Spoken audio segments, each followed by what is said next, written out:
I'm having a walk up Clipston Quarter this morning. It's been raining overnight quite steadily, but the cloud has lifted and there are some hints at blue sky in the western sky. But this is a shot that I've featured on many a video. Usually it's the first shot that people see to any videos that I do at Clipston Quarter. Something very different about me today, and it took me a few seconds to realise what had happened, but they've cut the verges. I have no disagreement with that. It makes it far better, opens it up a little bit, and will certainly make it better for glowworm larvae and glowworms in the future. We're heading that way with the intention of looking for dangly leaves.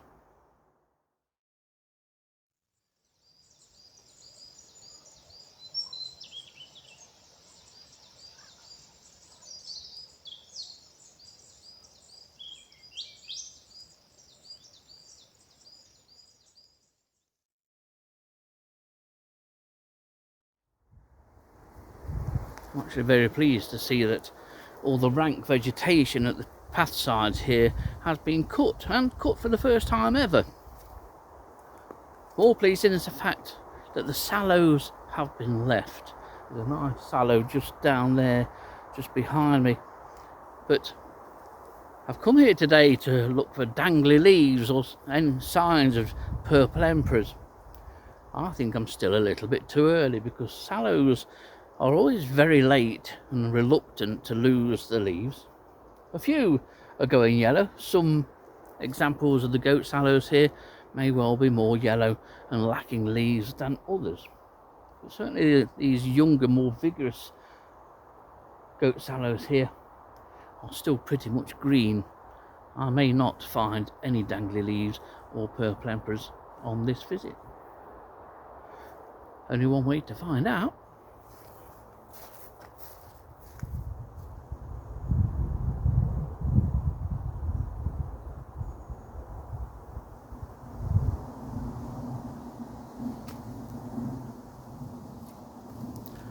Well, I'm only about 10 minutes or so into my quest. It's just a casual look because, I at least thought 5 minutes ago that I was too early for the signs of dangly leaves. There were still too many leaves on these goat sallows, but no, I was wrong.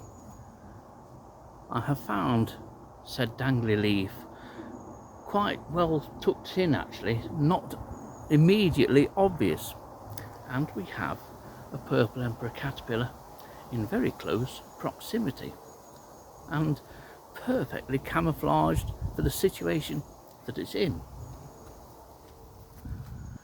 I'll try and show you here. I can pull the branch down, and I will do in a minute. I've got a twig here. See if you can follow the end of this twig. We're looking just above this branch here, and just at the back there's a little bit of stem dangling, but there's also a dangly leaf, and there's feeding signs on that dangly leaf, and there's feeding signs on this leaf here that suggested to me that there is a purple emperor caterpillar, or at least there's been a purple emperor caterpillar on here. Happily, I can confirm that there is. Well, this is a bit of a blighter to film, but there's the dangly leaf just there. Feeding signs on this leaf here, and this one here, several feeding signs, chunks taken out each time, look. And the caterpillar is behind, or in front of my forefinger in this leaf scar here. And here's the caterpillar sat or laid along that old scar on this thin branch. This is the first time I've found one in such a situation, but I know Nick and Samantha Brownlee have found them like this. But it's a great place to hide and pass the winter. Hopefully the predators won't find it, because this is a fabulous example of camouflage.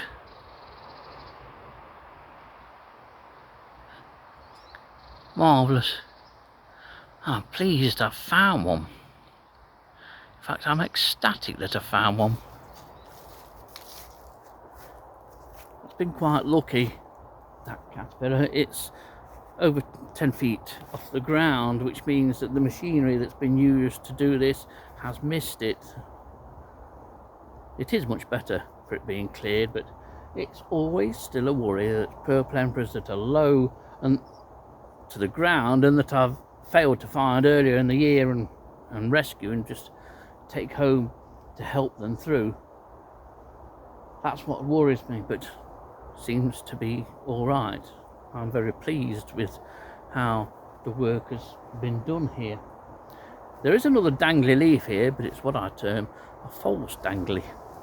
Well, I mentioned a false dangly, and you may wonder what on earth I'm going on about, but on a number of occasions, if you're looking for purple emperor larvae via the dangly leaf method, and it is a very successful method in which to find overwintering purple emperor larvae, occasionally you can get leaves that are technically dangling, but not dangling in the right manner.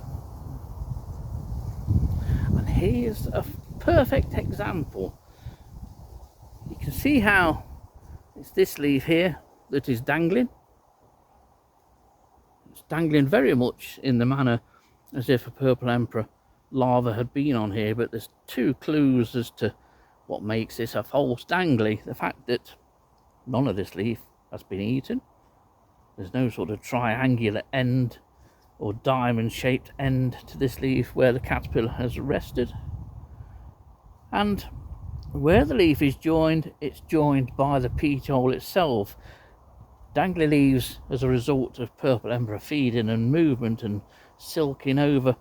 The petiole or the leaf is distinctly separate, but very close to like this one, and is fixed with silk.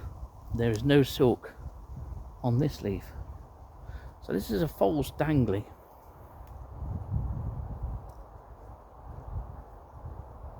I'm convinced that there are probably 2 or 3 more purple emperor larvae somewhere on these 2 sallows. There were certainly 3 larvae and eggs that I found earlier on in the course of the spring and early summer. So to find another larva on here is brilliant. But we are still just a little too early for dangly leaves.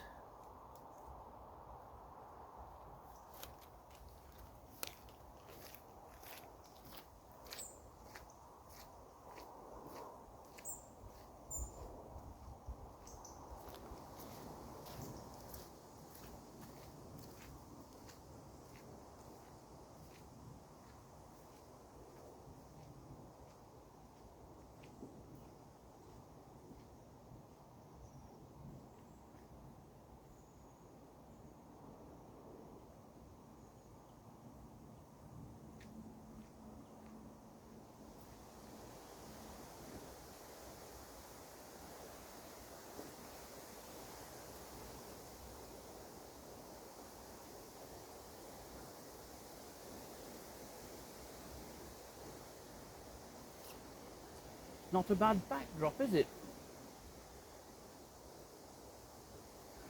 Haven't seen a soul today, which is fine by me. But I've also never seen a purple emperor larva on this particular salix. This is Salix cinerea or cinereana. I can never remember which. I think it's cinerea, and it's a more narrow-leaved salix rather than the sort of tough oval leaves of Salix caprea. And I'd love to find an L3 purple emperor larva on here.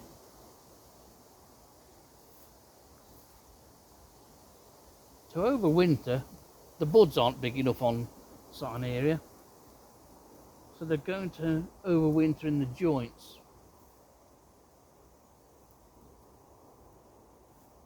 But in order for me to find one in those joints, I need to find me a dangly leaf.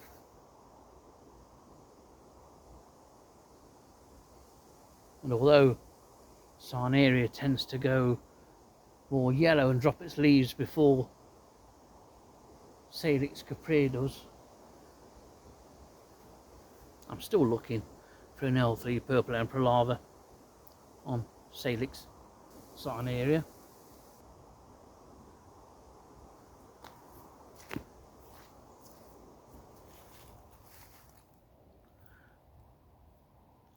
Well, I found a second. If you look straight in the middle, in the very centre of the screen, you will see on the far side of this goat sallow a dangly leaf that's dangling like mad in the breeze. I'll go and point to it in a minute. This is the tree that, if I remember right, I recorded 6 eggs on in the spring. And I've checked where that dangly leaf is, and close by we have an L3 purple emperor larva. But here's where the leaf is, if you haven't seen it.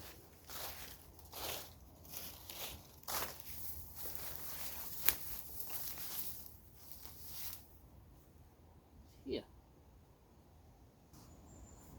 I'll come to the back of this sallow, and you can clearly see the dangly leaf. What's interesting about it is that there's only the slightest little feeding sign on the base, right on the leaf tip there. There's more feeding signs here, and there's feeding signs on there. And the larva is in the picture. The larva is on this leaf here. Oh, here's the larva, centre of the screen, and just below the larva is the Harvestman Paralygalophus agrestis. And this larva is still very green, very different to the other one that we found earlier. And you can see where it's taken some nibbles out of the current leaf it's on, and this leaf in maybe a few days or so will also start to dangle, because there will be a lot of thread, silken thread, securing this leaf to that stem.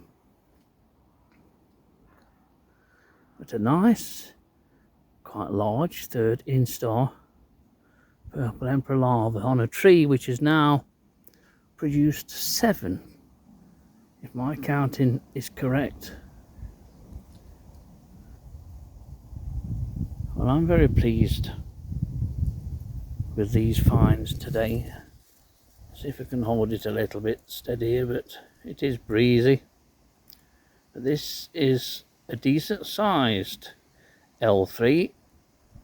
There's the chance, and I wouldn't be surprised at this, that this may well have already molted 3 times already.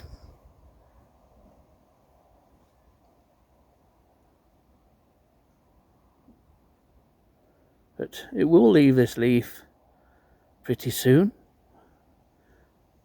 There are a number of leaves that it's been feeding on, and this leaf will probably dangle itself in a couple of days, by which time hopefully this caterpillar has relocated to the side of a bud or a leaf scar or a joint in the branch somewhere, but it won't be far away, and it's safe here, away from the edge of the path. It means that I can hopefully monitor this one and the one that we found earlier during the course of the winter.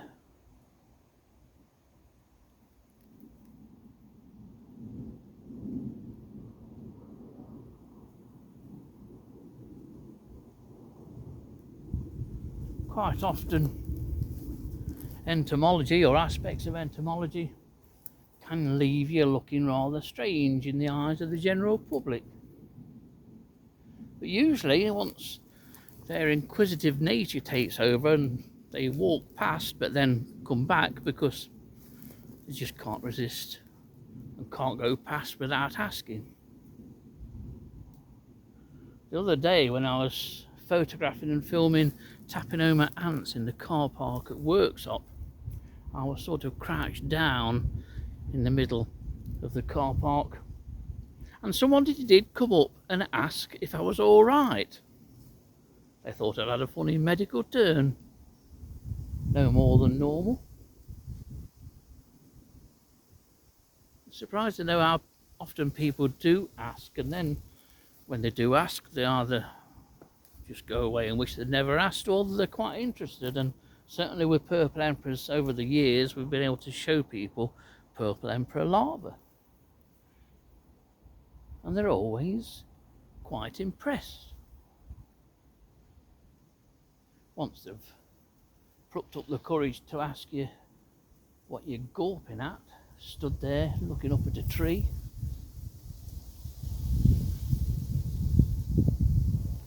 But anyway, two purple emperor from today's little jaunt.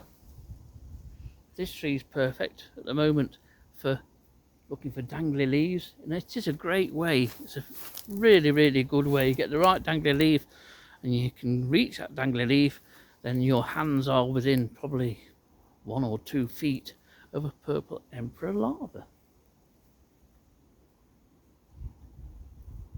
The other trees in the Clipston Quarter area aren't yet suitable. The leaves are still very green. But this one, over the next week or so, will probably see me visiting it several times. At least now I know there's one on here and one down the bottom, but I think there's more on that tree down at the bottom, and I think there's probably more on this one. Even though I've recorded 7 purple emperor eggs and larvae from this single tree.